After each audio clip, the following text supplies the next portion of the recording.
गीता के अनमोल उपदेश में आज जानिए, हिम्मत टूटने पर व्यक्ति को कौन से काम करने चाहिए। गीता एक संपूर्ण जीवन दर्शन है और इसका अनुसरण करने वाला व्यक्ति सर्वश्रेष्ठ होता है। गीता का ज्ञान मनुष्य के लिए बहुत उपयोगी है। श्रीमद् भगवद गीता में भगवान कृष्ण के उपदेशों का वर्णन है। गीता के ये उपदेश श्री कृष्ण ने महाभारत युद्ध के दौरान अर्जुन को दिए थे। गीता में दिए गए उपदेश आज भी उतने ही प्रासंगिक हैं और मनुष्य को जीवन जीने की सही राह दिखाते हैं। गीता की बातों को जीवन में अपनाने से व्यक्ति को खूब तरक्की मिलती है। गीता एकमात्र ऐसा ग्रंथ है जो मानव को जीने का तरीका सिखाता है।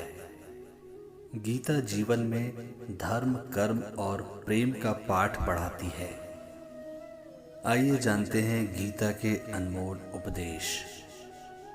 गीता में श्री कृष्ण कहते हैं कि जब भी हिम्मत टूटे तो एक बात हमेशा याद रखना चाहिए, चाहे कोई आपके साथ हो या ना हो, पर ईश्वर आपके साथ है और हमेशा रहेगा।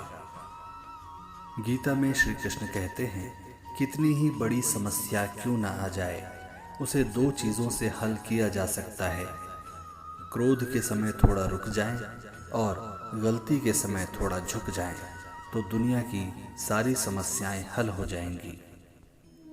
गीता के अनुसार जिन्होंने आपको कष्ट दिया, कष्ट तो उन्हें भी मिलेगा, और यदि आप भाग्यशाली रहे तो ईश्वर आपको ये देखने का अवसर भी देगा। गीता में लिखा है, जब इंसान की ज़रूरत बदल जाती है तब इंसान के बात करने का तरीका भी बदल जाता है। श्रीमद् भगवद गीता के अनुसार आप वापस नहीं जा सकते हैं और न ही शुरुआत को बदल सकते हैं, लेकिन आप जहाँ हैं वहीं से शुरू कर सकते हैं और अंत को बदल सकते हैं।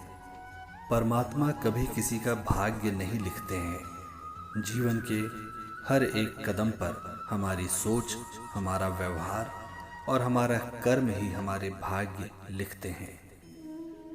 गीता सिखाती है कि हिम्मत से हारना, लेकिन हिम्मत कभी मत हारना।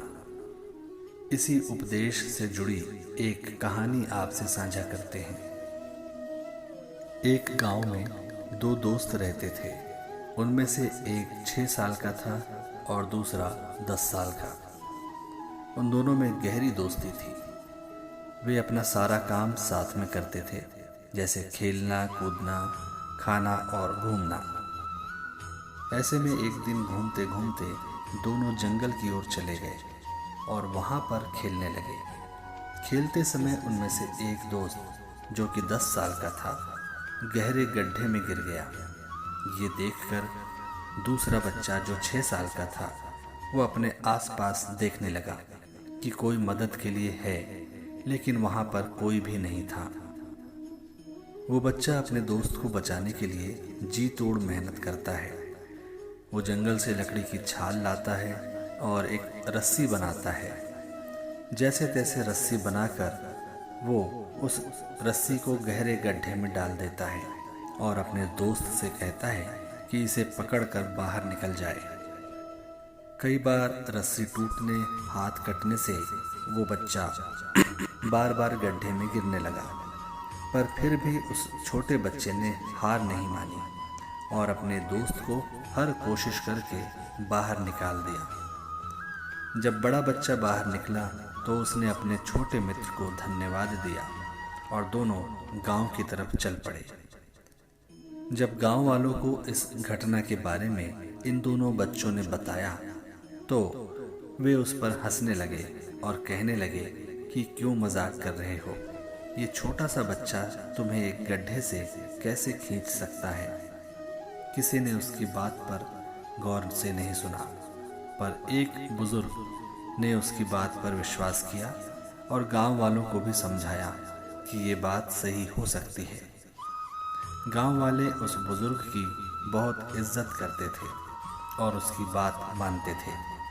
इसलिए जब उसने ऐसा कहा तो गांव वालों को अटपटा लगा कि ये छोटा सा बच्चा कैसे बड़े बच्चे को गड्ढे से निकाल सकता है। गांव वालों ने उसी बुजुर्ग व्यक्ति से पूछा कि ये कैसे हो सकता है। तब उस व्यक्ति ने जवाब दिया कि सवाल ये नहीं है कि ये छोटा बच्चा ऐसा कैसे कर पाया, सवाल ये है कि ये ऐसा क्यों कर पाया, उसके अंदर इतनी ताकत कहाँ से आई। इसका सिर्फ एक ही जवाब है कि जिस वक्त उस बच्चे ने ये किया, उस समय उस जगह पर दूर दूर तक कोई नहीं था जो उस बच्चे को बताए कि तू ये नहीं कर सकता। उस छोटे बच्चे ने ये कभी नहीं सोचा कि मैं ये काम नहीं कर सकता।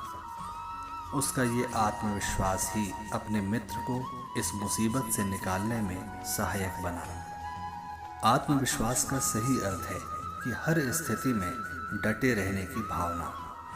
जिस इंसान के पास आत्मविश्वास होता है वो कभी हार नहीं मानता और अपने प्रयास जारी रखता है।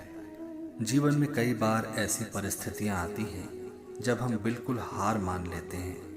तब हम अपने मन को ये समझा लेते हैं कि आगे मुझसे कुछ नहीं होगा, पर यही हम गलती करते हैं। अगर हम अपने मन को समझा लें कि मुझे कुछ भी हो जाए हार नहीं माननी है, तो आप एक न एक दिन अपने लक्ष्य को हासिल ज़रूर कर सकते हैं।